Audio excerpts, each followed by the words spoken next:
एक दिन गौतम बुद्ध अपने शिष्यों के साथ कुटिया में बैठे थे। सभी शिष्य आज जानना चाहते थे कि मोक्ष कैसे प्राप्त किया जा सकता है। इसलिए उन्होंने महात्मा बुद्ध से निवेदन किया कि वो आज मोक्ष पर उपदेश दें। शिष्यों की बात मानकर बुद्ध ने एक कहानी सुनानी शुरू की। यह कहानी थी एक जल्लाद और भिक्षुक की।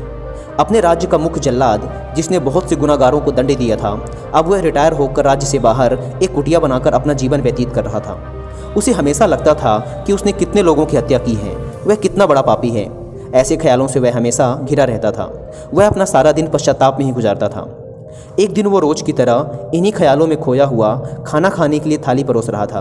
तभी उसको बाहर दरवाजे से किसी की आवाज़ आई। उसने बाहर जाकर देखा तो एक भिक्षुक खड़ा था। भिक्षुक के चेहरे को देखकर ही जल्लाद समझ गया कि भिक्षुक बहुत ही लंबी साधना के बाद आज उठा है और भूख से व्याकुल भी है। जल्लाद के मन में आया कि जिंदगी भर तो मैंने बस हत्याएं ही की हैं। आज मौका मिला है कुछ पुण्य कमाने का, तो इसे गंवाना नहीं चाहिए। उसने भिक्षुक को पूरे सम्मान के साथ अंदर बुलाया। वह अपने खाने की थाली उसे दे दी। भिक्षुक खाना देखकर बहुत प्रसन्न हुआ। भरपेट भोजन करके भिक्षुक ने जल्लाद से बातचीत शुरू की। जल्लाद ने भिक्षुक को अपने जीवन की सारी कहानी सुनाई। उसने बताया कि वह कैसे काम करता था, उसने कितने लोगों को फांसी दी और वह सोचता है कि वह कितना बड़ा अपराधी है। जल्लाद की वेदना सुनकर भिक्षुक बहुत ही शांत स्वर में बोले, क्या तुमने वो जीव हत्याएं अपनी मर्जी से की थी? जल्लाद ने कहा, नहीं, मैं तो बस मेरे राजा की आज्ञा का पालन कर रहा था। मेरा कोई इरादा नहीं था उन्हें मृत्युदंड या सजा देने का।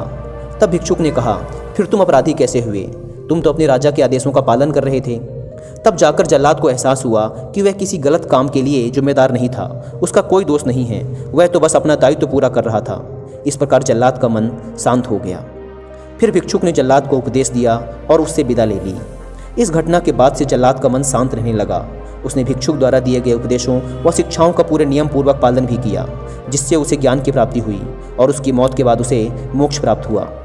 इतना कहकर बुद्ध ने अपनी कहानी को विराम दिया। सभी शिष्य बहुत ही आश्चर्य के साथ बुद्ध की ओर देख रहे थे।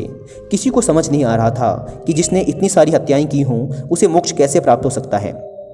तब एक शिष्य ने यह दुविधा बुद्ध के सामने रखी।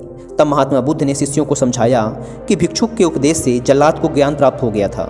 जल्लाद के जीवन में पहली बार किसी ने उसे ज्ञान का उपदेश दिया था, जिसे उसने पूरे शांत चित्त और मन के साथ सुना था और समझा भी था। इसलिए मृत्यु के बाद उसे मोक्ष प्राप्त हुआ।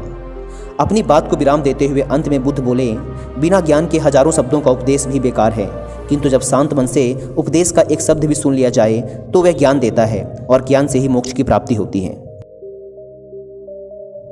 दोस्तों, इस कहानी ने हमें सिखाया कि अपने कर्तव्यों का पालन बिना किसी दुर्भाव के पूरी ईमानदारी के साथ करना चाहिए। साथ ही अपने मन को हमेशा शांत रखना चाहिए, क्योंकि शांत मन से उपदेश सुनने पर ही वास्तविक ज्ञान की प्राप्ति हो सकती है, जो कि हमें मोक्ष की ओर ले जाता है। अतः महात्मा बुद्ध कहना चाहते थे कि केवल आत्मज्ञान से ही मोक्ष की प्राप्ति संभव है।